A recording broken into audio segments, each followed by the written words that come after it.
तुमने उसी कुंद्रा में आश्रम बना लिया और मेरी एक बालूकामयी प्रतिमा बनाकर अपनी सखियों के साथ निराहार रहकर मेरी आराधना करने लगी। जब भाद्रपद शुक्ल पक्ष की हस्तयुक्त तृतीय तिथि प्राप्त हुई तब तुमने मेरा विधिवत पूजन किया और रात भर जाकर गीत वाद्य आदि से मुझे प्रसन्न करने में बिताया। उस व्रतराज के प्रभाव से मेरा आसन डगमगा उठा, जिससे मैं तत्काल उस स्थान पर जा पहुंचा जहां पर तुम अपनी सखियों के साथ रहती थी। वहां पहुंचकर मैंने तुमसे कहा कि मैं तुम पर प्रसन्न हूँ, बोलो क्या चाहती हो।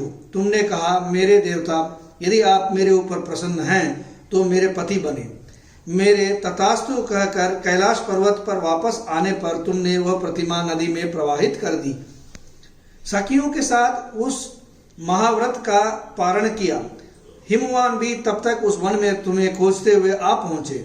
चारों दिशाओं में तुम्हारी खोज करते करते वे व्याकुल हो चुके थे, इसलिए तुम्हारे आश्रम के समीप पहुंचते ही गिर पड़े। थोड़ी देर बाद उन्होंने नदी के तट पर दो कन्याओं को सोते हुए देखा। देखते ही उन्होंने तुम्हें छाती से लगा लिया और बिलख कर रोने लगे। फिर पूछा, पुत्री, तुम सिंह, व्याघ्र आदि जंतुओं से भरे इस वन में क्यों आ पहुंची? पार्वती ने उत्तर दिया, हे पिताजी, मैंने पहले ही अपने आप को शिव जी के हाथों सौंप दिया था। आपने मेरी बात टाल दी, इससे मैं यहाँ चली आई। हिमवान ने सांत्वना दी कि हे पुत्री, मैं तुम्हारी इच्छा के विरुद्ध कुछ न करूँगा। वे तुम्हें अपने साथ ले कर आए और मेरे साथ तुम्हारा विवाह कर दिए। इसी से तुमने मेरा अर्धासन पाया है।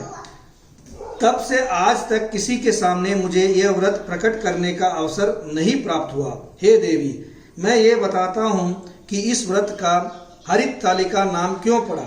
तुमको सखियाँ हर ले गई थी, इसी से हरि तालिका नाम पड़ा।